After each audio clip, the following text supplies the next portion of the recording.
This is the Yemen Civil War, a many-armed monster of a conflict that began as a clash between student protesters and the government and now spans the globe. In the process, it has transformed a ragtag band of religious zealots into one of the world's most powerful terror groups, known simply as the Houthis, and worst of all, it shows absolutely no sign of stopping anytime soon. We'll get into the war and how it spread in just a moment, but first, let's take a look at how the whole thing began. This is Yemen, on the southwestern tip of the Arabian Peninsula, right below Saudi Arabia. Today, this is all one country, but back in the 1960s, there were actually two different nations. The Yemen Arab Republic, or North Yemen, here, and the People's Democratic Republic of Yemen, or South Yemen, here. This division was a legacy of outside rule. For a long time, this territory was ruled by the Ottomans, and this territory was ruled by the British. But it was also a reflection of religious and cultural divides. This southern area is mostly Sunni Muslim. They're the world's most populous sect and make up the majority in Yemen as well. Meanwhile, this northern area is home to a Shia Muslim sect called the Zaydis. They exist almost exclusively in Yemen, and while they're a minority, they are a significant one, making up around a third of the population. These divisions will soon become very important. But in the late 80s and early 90s, they are much less apparent. The groups lived and prayed together in relative peace. Amid this spirit of goodwill, in 1990, North and South decide to unite into a single country. Yemen's new leader was a man called Ali Abdullah Saleh, who had been ruler of the North before the merger. He was an Arab nationalist dictator who ruled through corruption, favoritism towards loyalists, and repression of just about everyone else. Perhaps not the best choice for a leader, but the Marxist South was weak after the fall of the Soviet Union, and for all his faults, Saleh possessed the strength required to lead. He did not come to power unopposed, however. Southern separatists fought a brief civil war against him in 1994, and in the north, centered around the city of Sada, another opposition group rose up, a student protest movement called the Believing Youth. Initially, they weren't seen as much of a threat. Their goal was to preserve the Zaydi faith, and they did so with tacit support from Saleh, who was himself a Zaydi. But in the late 1990s, one of the group's leaders, Hussein al-Houthi, a politician and member of the powerful Houthi clan, decided to take them in a different direction. Al-Houthi had resigned from the government in protest at corruption and wanted a new direction for the Believing Youth, one that went beyond simply preserving Zaydi culture and instead aimed to exalt it above all others. Under his leadership, the Believing Youth's new goal was to restore the Zaydi Imamate, a line of religious monarchs that had ruled this part of Yemen for 1,000 years. Al-Houthi believed only they could rule in the future, and he wanted a revolution to oust Saleh and install a theocrat in his place. To this end, al-Houthi allied himself with Iran, where a similar revolution 30 years earlier had deposed the monarch and brought the mullahs to power. They shared some religious beliefs, both being Shia, and an outlook on the world, but mostly what Iran had was money, weapons, and expertise in fighting governments, and al-Houthi was hoping they'd share that too. So he took the red, white, and green of the Iranian flag as his colors, adopted Iran's enemies as his own, and emblazoned one of their revolutionary slogans on his flag. What this says is, God is great, death to America, death to Israel, curse on the Jews, victory to Islam. Under his influence, the Believing Youth radicalized. They armed themselves, began expanding their territory, and became more vocal in their criticism of Saleh. This got the president's attention. While Saleh had been happy to tolerate protesting students, he was not about to put up with an armed militia challenging his authority. In 2004, he began a crackdown, sparking the first of 6 on-off wars that would last for the next 6 years. The first war was a tactical disaster for the Houthis. Poorly armed and organized, they were no match for government forces who killed or captured hundreds of them. Al-Houthi himself was tracked to a cave hideout near the city of Sada, captured, and then summarily executed. The Yemeni government intended this as a warning, but it became a rallying cry, with al-Houthi held up as a martyr. This handed the Believing Youth a strategic victory. They took his name as their own, and dozens of other Zaydi tribes flocked to join them, outraged at the government. In each of the subsequent wars, the Houthis grew a little stronger, and the government a little weaker. In 2009, they even felt emboldened enough to attack across the border into Saudi Arabia. That incursion was short-lived but important. It showed Iran that the Houthis were a serious player willing to confront their mortal enemies. It was at this point that they began sharing their weapons. Then, in 2011, the whole of the Middle East was thrown into upheaval by the Arab Spring, with demonstrations calling for greater freedom and regime change. These protests soon found their way to Yemen, where people began calling for an end to Saleh's 33-year rule. The president reacted with violence. In the ensuing crackdown, around 2,000 people were killed. Saleh himself was injured in a bombing, and in the end was forced to cede power to his deputy, Abd Rabbo Mansour Hadi. All of which set the stage for the Houthis to launch their biggest and most consequential war of all, the effective takeover of the Yemeni state. This is the war that began in Yemen, spread across the Middle East, and now spans the globe. This is the Yemen Civil War, and this is Battleboard. This is Western Yemen. The capital Sana'a is here. Here is the key port city of Aden, and up here is the city of Sana'a. This is the nerve center of the Houthi armed forces. They also have outposts, so-called hegemony points, in other locations. The key crossroads region of Sufyan, here in the Al Jawf Governorate to the east, and in Marib, here. At this point, these units are mostly light infantry, armed with AK rifles and machine guns. They are known to possess explosives, including landmines and, most likely, components for IEDs, anti-tank rockets, and over-the-shoulder anti-air launchers, all shipped from Iran. Arrayed against them are a hodgepodge of units from the regular Yemeni army, rival militias, and other tribal or Sunni religious groups opposed to the Houthi expansion. The militias and tribes wield similar weapons to the Houthis themselves.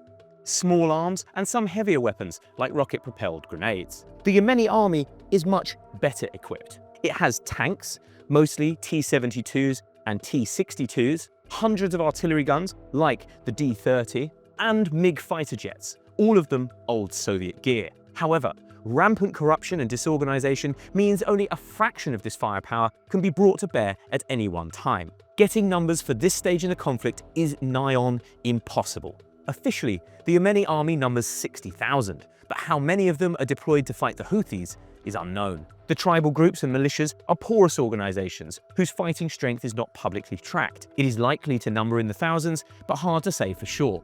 And the Houthis are equally difficult to estimate. Within a few months, they will number 30,000, according to the UN, but how many fighters they have right now is unclear. The Houthi advance begins with a westward sweep, out of Sana'a and towards the Red Sea. Here they capture a number of ports through which Iranian arms and military instructors can enter the country. Then they push southwards from Sana'a and expand out northwards from Sufyan. Troops slowly take territory north of the capital, and then they swing around it to the west. Last, they move through these deserts towards the eastern outskirts of Sana'a. This is not purely conquest by force. Where possible, they ally with tribal groups and recruit them to their cause. Or else, they intimidate them into stepping aside using a formidable intelligence network. During this offensive, they get help from an unlikely ally. Former President Saleh and fighters loyal to him join the Houthis to seek revenge on Hadi, the man who replaced him. By hook or by crook, by the middle of 2014, the Houthis have Yemen's capital more or less surrounded. What follows is a tense standoff with the government that comes to a head in September, when protesters once again take to the streets. On September the 21st, the Houthis strike. Their coup is swift and effective. With Saleh's help, the government's main stockpile of tanks, anti-aircraft guns, and artillery all fall into Houthi hands. Crucially, so do stockpiles of advanced ballistic, cruise, and anti-ship missiles. With control of the capital, also comes control of the country's largest airport. This is soon being used to ferry more Iranian arms and military instructors into the country, as well as to send Yemenis the other way for training. Then the Houthis strike west of the capital, capturing the port of Hodeidah, the country's second largest, which becomes another weapon smuggling route. Virtually overnight, this group of ragtag religious fundamentalists have gone from wielding rifles and rocket launchers to having the arsenal of a state at their disposal. And they're not done yet. In early 2015, Hadi is forced to flee from the capital as the Houthis complete their takeover of the Yemeni government. He goes to Aden, the country's largest port, and the Houthis follow him. By March, they have advanced all the way to the city of Taiz, down here in the southwest. They also expand towards Marib in the east and southeast towards Al-Baida. In just 4 years, they have gone from control of a single city to virtually all of what used to be northern Yemen. In the process, they have gained the backing of one of the Middle East's main players, Iran, but that alliance is about to bring them into conflict with the other major Middle Eastern power, Saudi Arabia. It begins in late March, when President Hadi, fearing Aden is about to be surrounded the same way Sana'a was, flees the country and heads towards Riyadh. We're back in the wider Middle East. Iran is here, Saudi Arabia is here, and here's the areas of Yemen we just saw the Houthis occupy. President Hadi is now in Saudi Arabia, begging the royal family for help. Until now, the House of Saud has been reluctant to get involved. But the Houthis' growing alliance with Iran is worrisome. So are their new stockpiles of missiles with enough range to hit Saudi cities. Worse still, the rebels are still advancing. On March 25th, they attack Aden, the country's largest port. This tips the balance and Saudi Arabia agrees to help. But the Saudis don't intend to go it alone. Instead, they bring a host of allies with them. The UAE, Egypt, Morocco, Jordan, Bahrain, Sudan, and Kuwait all agree to join the Saudi-led coalition. At the same time, the Saudis turn to America for weapons to fuel the war effort. The US is also reluctant to get involved. But at the same time the Houthis have been advancing in western Yemen, Al-Qaeda has taken over much of the east of the country. Fearing a revival of their old enemy, America agrees to sell the Saudis billions of dollars of weapons, while at the same time launching their own airstrikes on Al-Qaeda in the east. In the west, Saudi Arabia and its allies begin their own bombing campaign against the Houthis, dubbed Operation Decisive Storm. They target virtually every major city, airport, and port the terrorists control, aiming for ammunition dumps, anti-air batteries, command posts, and aircraft on the ground. Mohammed al-Houthi, another of the group's leaders, is reportedly injured in a strike on Sana'a. Meanwhile, Saudi and Egyptian warships deploy to the Red Sea and into the Gulf of Aden, where they set up a blockade to stop any further weapon shipments. From here, they bombard Aden, trying to stop the Houthis from taking full control of the port. This onslaught lasts for a month. Then, with the dust barely settled, the Saudi-led coalition decides to send in ground forces. We're back in western Yemen. Sana'a is here, Aden is here, and here's the areas the Houthis control. But they're soon facing off against Saudi coalition ground forces brought ashore from warships. These are mostly mechanized infantry, riding in vehicles protected against IEDs like the US-made MRAP and M-ATVs, backed by Apache attack helicopters and fast jets like the F-15. In all, about 15,000 come ashore, up against roughly double that number of Houthis. Despite the difference in numbers, they quickly make progress. Fighting alongside Yemeni soldiers, they help push the Houthis out of Aden in the middle of July. In the east, they also help retake the city of Atak and push the Houthis back from Al-Baida. With the south secure once more, President Hadi returns from Saudi Arabia and takes up residence in Aden. The coalition seems to be in the ascendancy, but by mid-2016, the front lines solidify here. Why?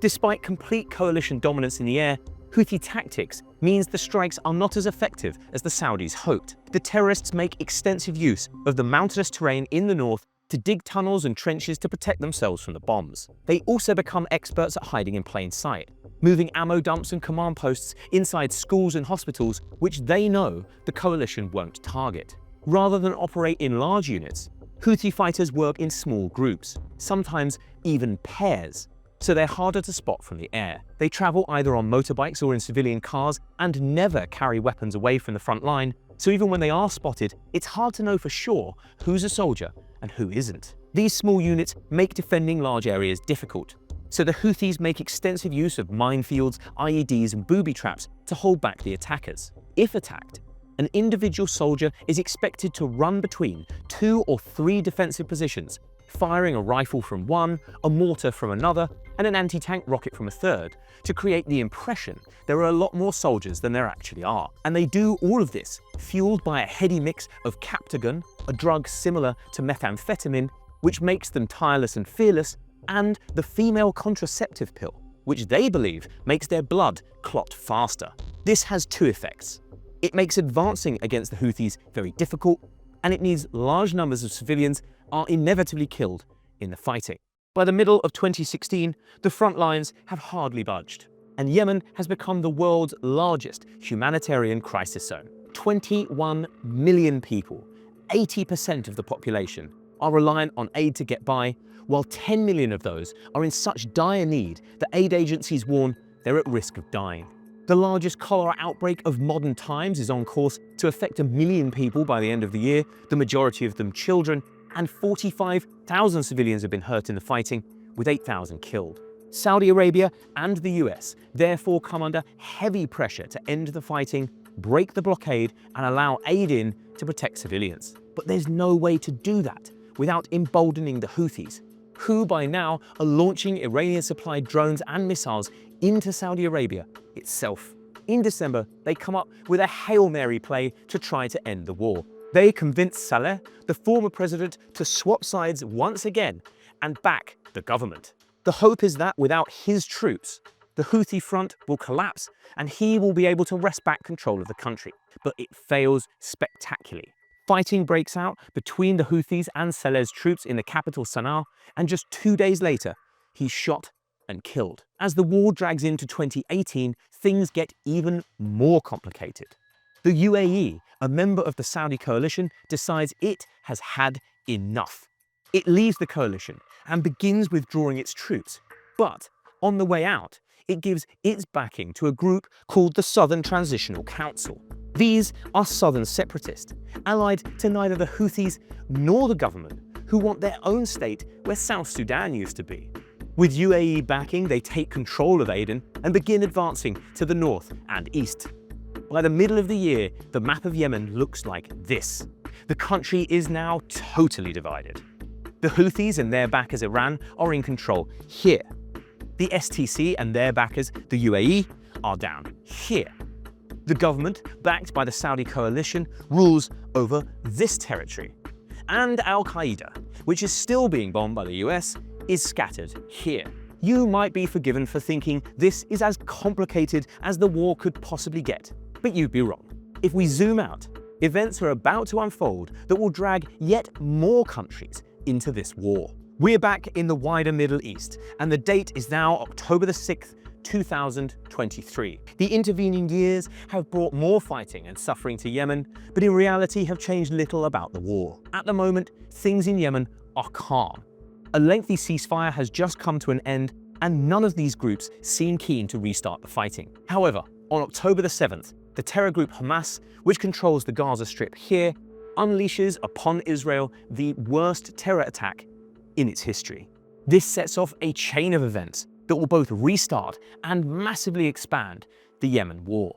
Israel responds by sending troops into Gaza on a mission to wipe out Hamas, which is allied to Iran. Iran vows to hit back and calls on its proxy groups across the Middle East to join the fighting. The Houthis are one such group, and so begin launching long-range drones and ballistic missiles into southern Israel. These attacks largely fail because of Israel's state-of-the-art missile defenses, one of which even intercepts a Houthi missile outside of Earth's atmosphere. Not to be deterred, the Houthis instead train their sights on targets closer to home and begin attacking cargo ships sailing through the Red Sea. Ostensibly, they plan to target ships with links to Israel, but in reality, they open fire on virtually any vessel they think they can hit, except the Chinese, which we'll come back to in a second. This is a big deal. This trade route is the main way that goods travel between East and West. It fuels 12% of all global trade and is worth trillions of dollars every year. Over the next 2 years, the Houthis launch an estimated 500 attacks on ships as they navigate through the narrow Bab el-Mandeb Strait here. They use helicopters to board and take over one vessel, the Galaxy Leader, sink 4 others, and kill 8 sailors in the process. Their main weapons are the stockpiles of advanced missiles they seized from the Yemeni government, as well as drones and missiles shipped from Iran. They even mock up some of the drones to look like fishing vessels in an attempt to confuse the crews who are under attack. This causes the war to expand even further. We are now looking at the entire globe. Yemen is here, and here's the countries involved in the war up to this point. But in December 2023, America launches Operation Prosperity Guardian, a naval mission to protect the trade routes the Houthis are threatening. And with the US come 20 other nations located right across the world. The UK, Canada, Sri Lanka, Singapore, even New Zealand is involved in this mission. They send warships and sailors to the Red Sea, where they use advanced anti-air systems to begin shooting down Houthi missiles and drones.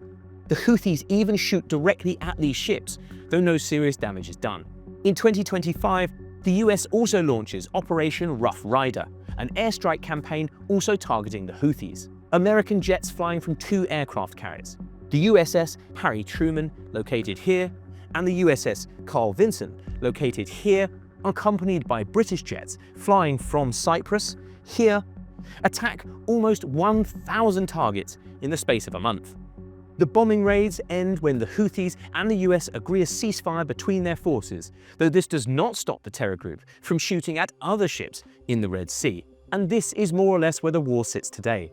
Despite all the strikes, the Houthis are still in control of North Yemen and are still carrying out attacks on ships, sinking 2 of them in July. The rest of the country is completely fractured, with 4.5 million people now internally displaced and 20 million still reliant on aid. And the conflict has become truly global. Middle Eastern and African nations are fighting in Yemen itself, and much of the West is protecting ships in the Red Sea. Even China is thought to be supplying the Houthis with technology used for targeting in return for leaving its own ships alone. If we go back to how this started, a bunch of students protesting the government, and look at where the war is today, it is truly staggering.